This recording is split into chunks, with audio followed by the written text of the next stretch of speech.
네, 이어서 허반석의 작전 리포트 시간입니다. 투자를 위해서 우리가 리포트들을 많이 보게 되는데 과연 이 리포트들을 어떻게 바라봐야 할까, 어떻게 해석해야 될지 참 어려움을 많이 겪으실 것 같습니다. 자, 그래서 저희가 하나하나 해석을 해드리고 있는데요. 자, 이 시간도 역시 IR 분석의 신 샘플러스 허반석 전문위원과 함께합니다. 위원님 안녕하세요. 네, 안녕하세요. 네, 반갑습니다. 자, 오늘 준비해 주신 리포트 어떤 건지 화면으로 먼저 함께 확인하죠. 네, 오늘의 종목 리포트 파인테크닉스입니다. 기술 분석 보고서 오늘도 들고 와 주셨는데, 자, 이번 주는 계속해서 폴더블 폰, 5G 폰 관련한 종목들 리포트 계속해서 좀 분석을 해드리고 있습니다. 자, 오늘 준비해 주신 파인테크닉스도 함께 바로 들어보도록 하죠. 네, 오늘 그리고 월요일부터 전기 전자 관련된 부분, 제가 21년도에 집중해야 할 섹터라고 말씀드렸던 반도체, 장비 소재 부품 순서로 좀 보시면 좋겠다라고 연말부터 너무 많이 말씀을 드렸고, 대표적인 종목으로 원익 IPS의 큰 수익 상승을 이루었습니다.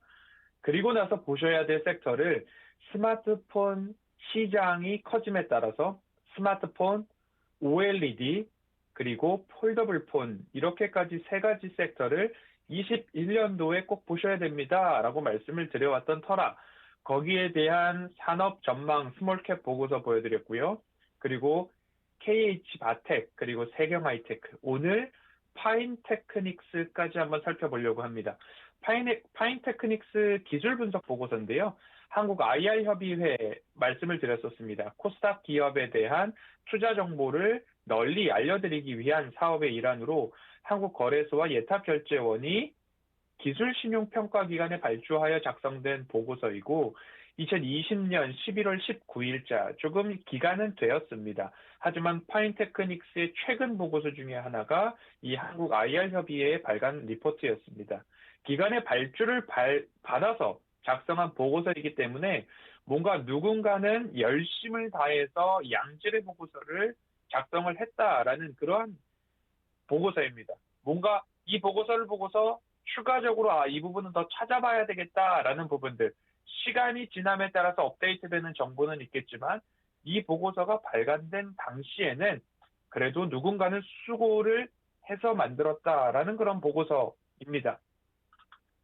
파인테크닉스 기업 현황, 그리고 시장 동향, 그리고 이 기업이 보유하고 있는 분석 기술, 그리고 재무에 대한 부분들, 그리고 향후 전망까지 이렇게 구성이 되어 있는 보고서입니다.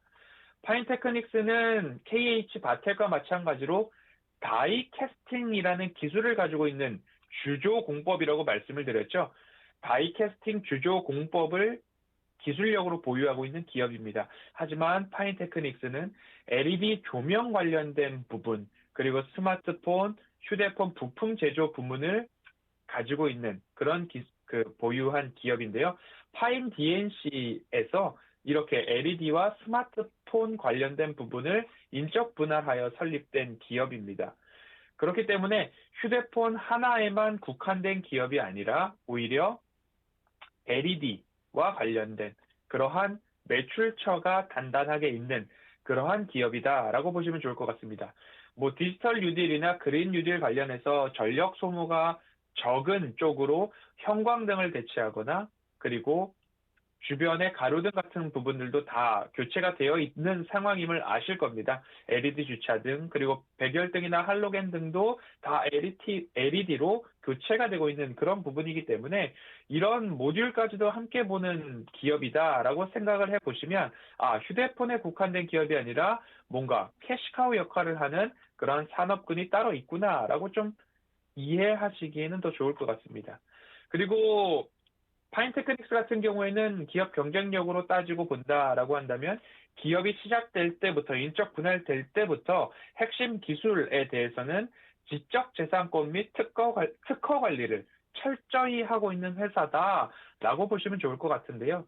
지금 보신다면 핵심 역량으로 플렉서블 디스플레이를 갖는 휴대 단말기에 대한 부분들, 플렉서블 디스플레이, 플렉서블 액정용 힌지 장치, KH 바텍을 말씀드릴 때에 폴더블 폰의 핵심 기술력 중에 하나는 힌지라는 단어, 그리고 사진을 보여드리면서 앞, 뒷면 또는 위아래에 접히는 부분을 이렇게 활용했던 그런 사진도 함께 보셨을 겁니다.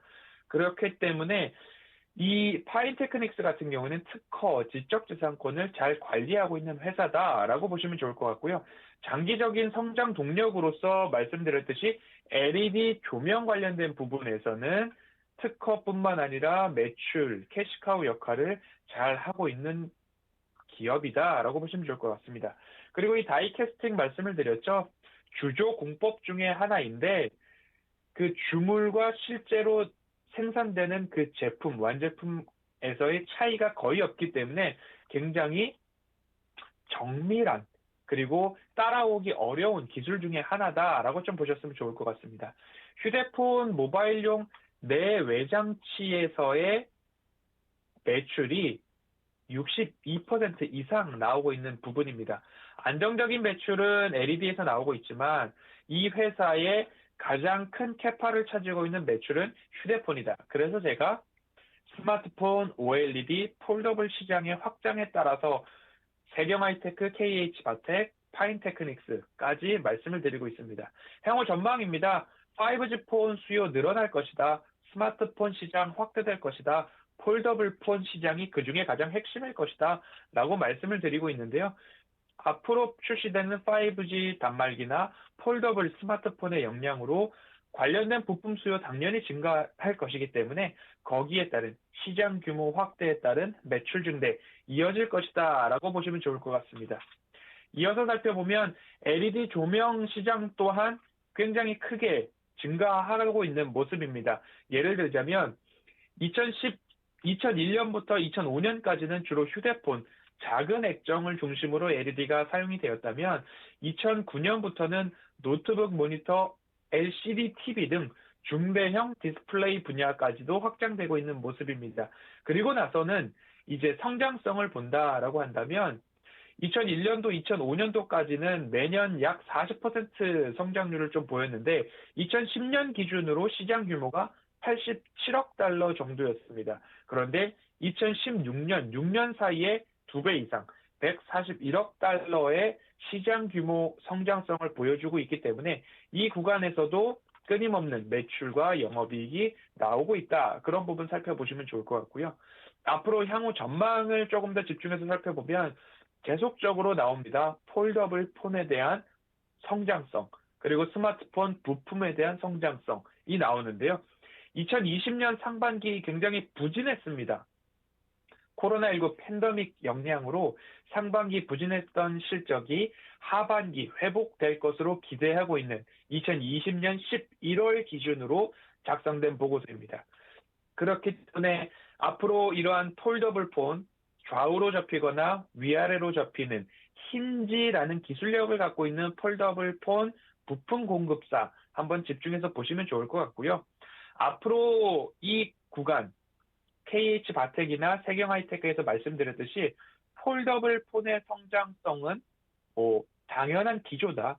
스마트폰 메이커 세트 제조사들이 그 방향으로 시장의 방향을 결정해 놓고 생산을 하기 때문에 이 방향 꼭 놓치지 않고 가져가셔야 된다라고 말씀을 드리고 싶습니다.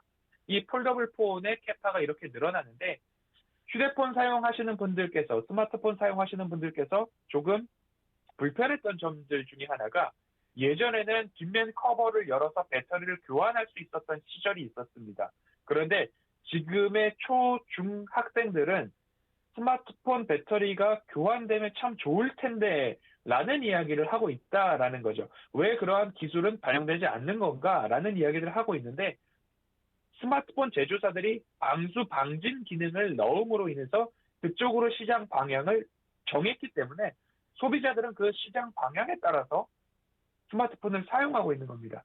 그렇게 된다면 앞으로 스마트폰 메이커 제조사들이 OLED 패널을 많이 넣은 그리고 화면이 커지고 화면이 2개, 3개, 후면 4개까지도 나오는 폴더블 폰으로 방향을 정했다라고 한다면 스마트폰 소비자들도 그 방향대로 스마트폰을 소비할 수밖에 없는 그런 구조가 될 것이다 라고 시장을 바라보시면 좀 더 이해가 쉽지 않을까 생각이 듭니다. 증권사의 투자 동향입니다. 2020년 11월 기준으로 작성된 한국 IR협의회 보고서이고요. 하나금융투자가 2020년 8월 7일 기준으로 목표가를 6,150원 잡고 있습니다.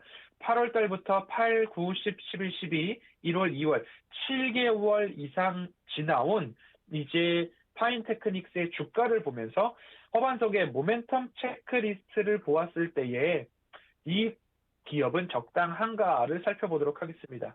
허반석의 모멘텀 체크리스트 첫 번째입니다. 차트상 저평가 구간인가를 한번 살펴보신다면 이러한 장기 추세의 선을 한 번씩 그려볼 수 있을 것 같습니다. 코로나 팬데믹 이후를 살펴본다고 한다면 지금 현 구간에서 어떠한 모습을 보이냐면 매수 타이밍은 이러한 구간들, 저점 구간들이 될 겁니다. 그리고 코로나 팬데믹 이후에는 이러한 구간들 그리고 차트 저점 바로 제가 2번 연속으로 하얗게 만들어 놓은 이 구간이 바로 파인테크닉스의 차트상 저위험 구간 접근 권역이 되지 않았을까 생각이 듭니다. 그렇기 때문에 2020년 연말부터 보셨던 분들은 그 연말 구간에 바로 이 매수 타이밍이 있었다라는 구간으로 한번 살펴보시면 좋을 것 같고요. 현 구간대에서는 조금 다소 부담스러운 자리가 될 수도 있다라고 살펴보셨으면 좋겠습니다. 그래서 신규 접근은 이미 폴더블폰 시장, 스마트폰 시장에 대한 성장성이 나왔기 때문에 그 이후 단기적으로는 조금 중기적으로 매도 자리가 나오고 있다라는 그런 부분을 한번 살펴보셨으면 좋겠고요. 그 이후에 장기선을 올려본다라고 한다면 이 구간들에서 매도가 조금씩은 나올 수 있겠다라는 그런 부분들을 한번 살펴보셨으면 좋겠습니다. 제가 말씀드리는 권역에서는 중기적으로 일부 차익 실현 매물이 나올 수도 있는 자리이기 때문에 당장에 접근하기는 조금 어렵다. 오히려 큰 시세가 나왔던 이 구간에서의 차익 실현 매물이 나올 수도 있으니 단기적으로 접근하기는 다소 부담스러운 자리이고 이 구간 안에서 횡보가 나와준다라고 한다면 다시금 추세 하단부 위험이 적은 저위험에서 접근을 해보는 전략을 말씀을 드리고 싶고요. 그리고 숫자상 매출과 영업이익 증가가 눈에 보이는가에 대한 부분에서는 시장이 성장했고 매출이 20년 상반기에 줄어들었다가 회복세에 들었습니다. 그렇기 때문에 그 구간에서 주가도 마찬가지로 상승이 나왔던 구간이고요. 수급 같은 경우에는 아직까지 또렷한 구간은 아직 나오진 않고 있으나 최근의 상승을 사모펀드 중심으로 그리고 투신도 함께 이끌었다. 외국인의 수급이 지난번 어제장 나왔기 때문에 그 구간, 이 부분을 돌파할 것인가에 대한 부분 지켜볼 필요가 있을 것 같습니다. 미래를 이끌 가시적 모멘텀은 무엇인가라고 말씀을 드렸을 때에 처음부터 강조됐던 말씀을 드렸습니다. 스마트폰 산업 시장 성장성 그리고 파인테크닉스의 모멘텀을 꼽자라고 한다면 오히려 처음 말씀드렸던 직접 재산권, 특허 기술 관리를 잘했던 기업이다. 이 부분을 한번 살펴보신다면 파인테크닉스 지금 당장에 접근하기엔 다소 부담스러운 차트 위치이지만 향후 1년을 바라보았을 때는 조금 더 성장성이 또렷한 기업이 될 수 있다라고 정리를 해보고요. 오늘 살펴본 보고서와 클립 영상을 노란톡 오픈방에 올려드리고 있으니까요. 좀 더 자세한 리포트 전문을 보시고 싶은 분들은 함께 참여하셔서 살펴보면 좋을 것 같습니다.